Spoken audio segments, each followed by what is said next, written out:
Oh no, it's one of these videos. We got a tweet from Carl Benjamin, aka Sargon of Akkad, that I just got to read.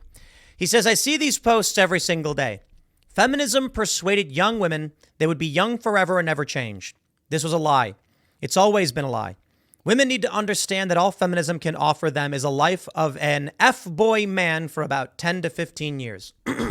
Basically, we have this IT stories and confession post from a 31-year-old woman who is shocked to discover that, one, she no longer wants to just have a bunch of flings. She wants a life. She wants stability. She wants to settle down.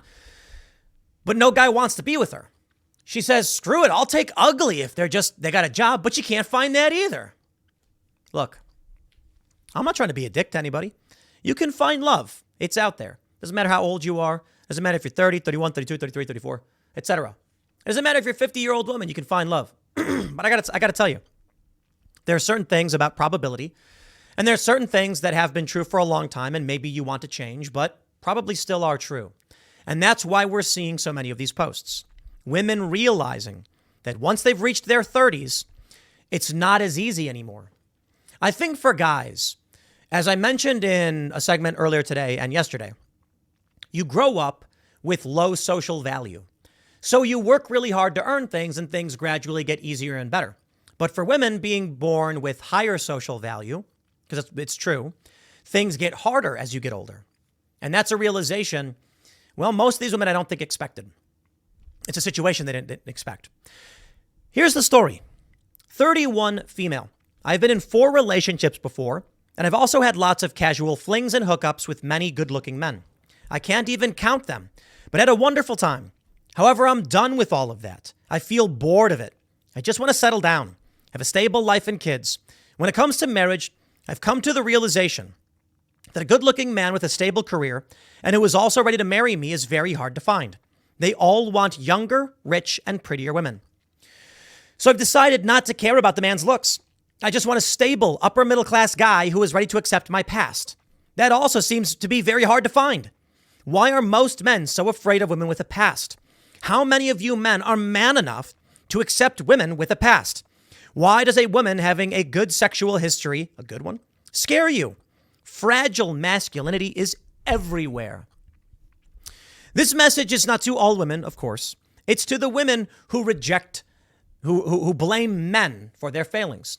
And I have equal criticisms to men who blame women for their failings. So let me just get that out of the way for all the angry feminists. To all the guys who don't understand why women aren't attracted to them, it's because you're not attractive. They don't owe you anything. You've not earned it. You haven't developed it. Become a better person. Improve yourself. Exercise. You don't got to be a crazy bodybuilder or anything, but get fit, work out, improve your skills, and make yourself valuable. And now, for these women, I got to tell you, that guy who doesn't want to improve himself, who doesn't want to work out and doesn't have a lot of money, he'll date you in a second.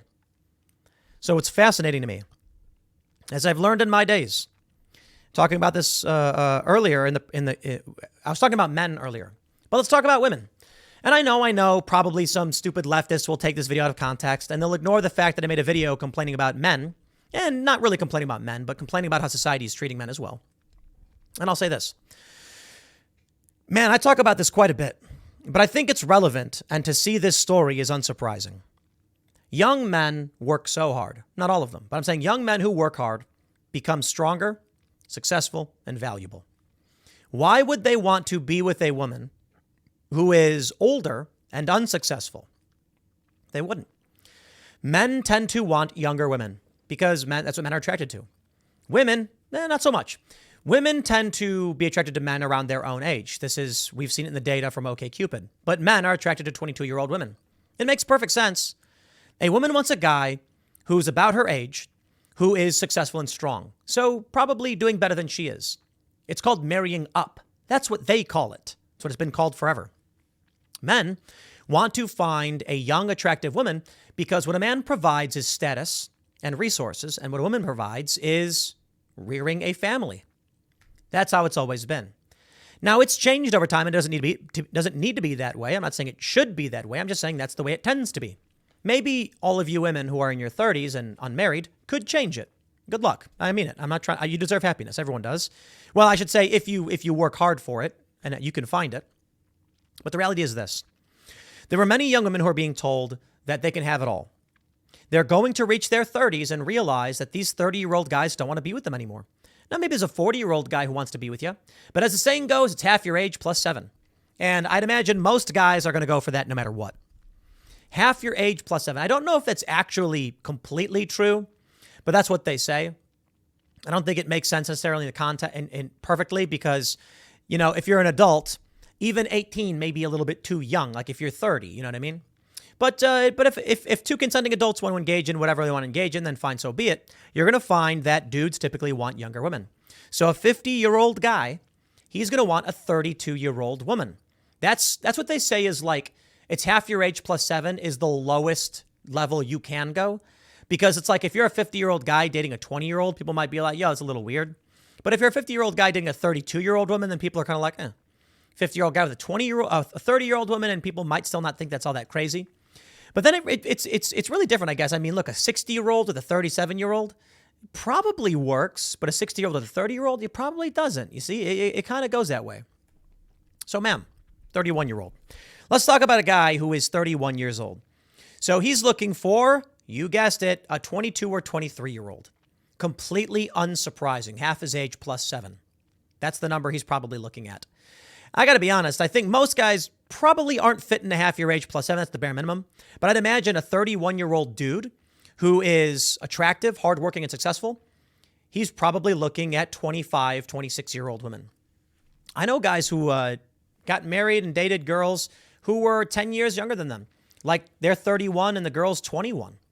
And then they get older and they have family. I mean, that's just the way it goes, I guess. Women want strong, successful guys, so they'll marry up older and stronger, and men want younger, attractive, and, supple women. But this is what society is telling women. It's telling you that they're not man enough. I got to tell you, any man who is man enough is not going to want to be with a woman who has gone through multiple men, who is unsure of herself, 31 years old and, moving past her prime. A 31-year-old guy who is man enough is somebody who is probably chopping wood or working a high-level job in the city or waking up in the morning, improving themselves, and they're successful and they're making money. That's man enough. Would you suggest that a man who is unattractive but hardworking is man enough? I think the reality is that the only response that someone can have is to call it fragile masculinity, when in reality what we're really seeing is fragile femininity. The men who don't want you aren't fragile. They're not going like, I'm too scared of women of a past. They're going, ew. They're saying, ew. And you don't want to accept it because you're fragile. And that's not all women. A lot of women understand it, I guess. There's a viral video from, what's the group called? Garfunkel and Oates. It's these two female comedians. And it's called like Turning 30 or something. I can't remember. You could look it up. But she's basically like, I'm in my 20s. Everything's great. I love the world. And it's like, then I turn 30. Where are the men? Nobody wants to date me. And like, that's the joke. The joke is they turn 30 and then like, yeah. Fragile masculinity. Here you are whining on the internet about how you can't date somebody because you're a femcel, a female celibate. That's what they call it. Someone incapable of actually forming a real relationship. I'll tell you, man. Hookups, easy. Easy for men, easy for women. Real relationships, hard. So you took the easy path. You took the short-term gains and got the long-term losses. It's true for men, too. A lot of men sit at home playing video games, don't work, and that's a long-term loss for a short-term gain. I'm sure playing the video game felt good, dude. But when you're older, you'll find you're not good at anything, unless, of course, you got really good at video games and went pro. And in that case, congratulations. But I shouldn't just single out video games. Maybe you sat around and you never got good at anything. And then you'll be surprised to find out that women don't want to date you either. I think the reality here is you got to understand what people are attracted to. Now, if you want it to be easy, then when you're a young woman and you are, you want to plan for the future, that's your opportunity to find a good guy. And that was the point of marriage. If they chose you, they were in it for life. And if you're a man, you better work your ass off and be a good dude who can provide and succeed and improve yourself, because no one owes each other anything. But that's the fascinating thing about all of this. The lies society tells us. Society tells men that masculinity is bad, so they give up. Society tells women that they should be masculine and fool around. And then what happens? You want to know why there's so many guys who probably aren't that good? Because the women started giving it up for free. They started celebrating, partying, and then men didn't have to work for anything. They have to prove anything. They just said, I go to a party, I meet a chick, she's just like, let's go, and then I'm done. And the women are like, I don't understand why this is not working. I'm not happy. I can't understand why I'm not finding a good man. You know what? It's the men who are fragile. Yeah, congratulations, lady, and good luck. I really do mean it. I hope you find happiness. I hope you can figure it out. But maybe the first step is understanding your position. Maybe you'll need to find a guy who's 45. And I'm not saying to be mean. Like, I'm sure a 45-year-old guy would be happy to be with a 31-year-old woman. And maybe that's what you got to look for. I'll leave it there. Next segment's coming up in a few minutes. Stick around, and I'll see you all shortly.